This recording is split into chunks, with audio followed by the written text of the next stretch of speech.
मैं उस समाज के बारे में सब कुछ बता दूंगा। और सही बात है, हमें जो सिनेमा है वो एक सिम्टम है, वो बीमारी नहीं है, वो बीमारी का सिम्टम है। अगर कोई समाज में गड़बड़ है तो आपको सिनेमा में दिखाई देगी। जैसे कि आप किसी की पल्स देखते हैं, तो अगर उसकी पल्स तेज चल रही तो आप ये थोड़ी कहते इसकी पल्स में गड़बड़ है, इसको बुखार है, ये कहेंगे।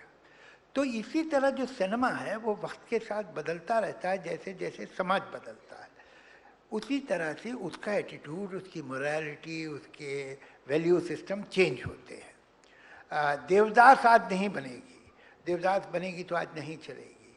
ये वो समय था कि जब फ्यूडल ज़माना ख़त्म हो रहा था और गुस्सा इंसान अपने ही ऊपर निकाल सकता था, अपने बड़ों पे नहीं, अपने समाज पे नहीं। तो ये जो सेल्फ डिस्ट्रक्शन देवदास का था वो उस वक्त की वैल्यू थी, आज नहीं हो सकता। उसके बाद आपने वो भी देखा कि एक हीरो आया जिसको कहते थे रेबल स्टार। वो रेबल स्टार क्या करता था कि वो अपने माँ बाप से कहता था कि जहाँ तुम शादी के लिए कह रहे हो मैं वहाँ शादी नहीं करूँगा।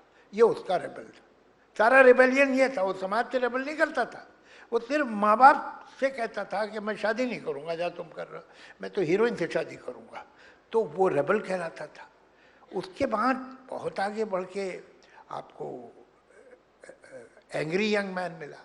ये एंग्री यंग मैन हवा से नहीं आया, ये वो वक्त था कि जब एक्स्ट्रा कॉन्स्टिट्यूशनल फोर्सेस पहली बार इफ़ेक्टिव हो रही थी सोसाइटी में, एक मूवमेंट शुरू हो रहा था, एक लॉ एंड ऑर्डर ख़तरे में था, या एवरेज इंडियन का भरोसा इंस्टीट्यूशंस पे ख़त्म हो रहा था।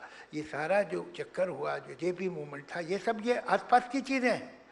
उस वक्त ये एक ऐसा कैरेक्टर हीरो बनना कि जो अपना इंसाफ खुद ढूंढता हो, वो नेचुरल था। ये 1952 में नहीं हो सकता था एंग्री यंग मैन।